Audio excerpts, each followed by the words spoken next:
ஸல்லல்லாஹு அலைஹி வஸல்லம் குறிப்பா எல்லோரும் எங்க கொஞ்சம் மனசை வெறுப்பார்களோ அங்க முஹப்பத்து வேணும்னு கேட்டாங்க. எல்லாரோடும் நாங்கள் நல்லா நடக்க விரும்புகிறோம், எல்லோருக்கும் சொந்தம் என்று தங்களை காட்ட நினைப்பவர்கள் எங்க கொஞ்சம் மனசை வெறுப்பார்களோ அங்க எனக்கு பிரியத்தை கொடுன்னு கேட்டாங்க. அல்லாஹும்ம ரசூல் கேட்ட துவா ஹுப்பல் மசாக்கீன், ரப்பே அப்பாவிகளாக ஏழைகளாக பராரிகளாக உண்ணுவதற்கு கூட பல நேரங்களில் 4 பேரிடத்தில் கேட்டு வாங்கி உண்ணும் நிலை, அன்னைக்கு அவங்களுக்கு கிடைச்சதை வைத்து வாழ்கிற அந்த மிஸ்கீன்களின் பிரியம் எனக்கு தருவாயாக.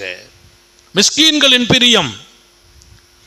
எல்லோருக்கும் சொந்தம் என்று தங்களை காட்டுகிற பல பேர் மிஸ்கீன்களோடெல்லாம் இருப்பதில்லை, ஏழைகளோடு பழகக்கூட யோசிப்பார்கள், ஏழைகளை பக்கத்தில் வைத்து பார்க்க பிரியப்படுவதில்லை.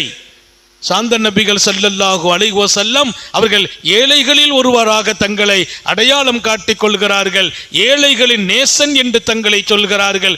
எல்லாவற்றுக்கும் மேலால் ஏழைகளை இந்த உலகத்தில் மதிக்க கற்றுக் கொடுத்தார்கள்.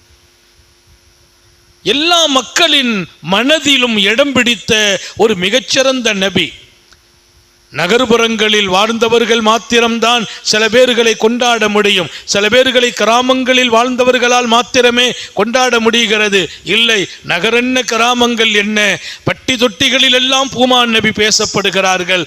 அவர்களை நேசிக்கிற மக்களை உருவாக்கினான் அல்லாஹ். அவர்கள் மக்களோடு, மக்கள் அவர்களோடு, மக்களோடு அவர்கள், மக்கள் அவர்களோடு. அவர்களை விட்டும் பிரித்து பார்க்க முடியாத அளவிற்கு பெருமானார் ஸல்லல்லாஹு அலைஹி வஸல்லத்தின் மிகச்சிறப்பான அந்த வாழ்க்கை இருந்தது. அவர்களை நெருங்கிய யாரும் அவர்களை விட்டும் தூரமான வரலாறு கிடையாது.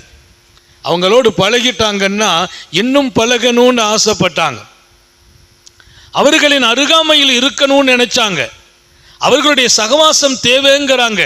வெளிநாட்டுக்கு சில பேர்களை அனுப்புகிற போது யா ரசூலல்லாஹ் தாங்களுடனேயே நாங்கள் இருக்க வேண்டும் என்று கேட்டுக்கொண்ட சஹாபாக்கள் இருக்கிறார்கள்.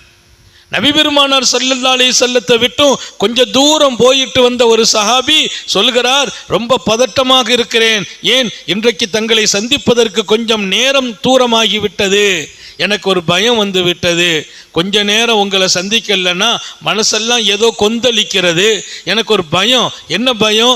ஒரு கால் நம்ம மௌத்தாயிட்டா, தாங்கள் வபாத்தானால் சொர்க்கம் என்று வரும்போது தாங்கள் இருக்கிற சொர்க்கம் வேறு, நாங்கள் இருக்கிற சொர்க்கம் வேறு, அங்கே தங்களோடு இருக்க முடியாமல் போயிடுமோ அப்படிங்கிற ஒரு பயம் என்னை நிலைகுலைய வைத்தது என்று பேசுகிற அளவிற்கு ஊரை விட்டு வெளியில் போறவங்க இதயத்தில் ஏந்தல் நபிகள் குடியிருக்கிறார்கள்.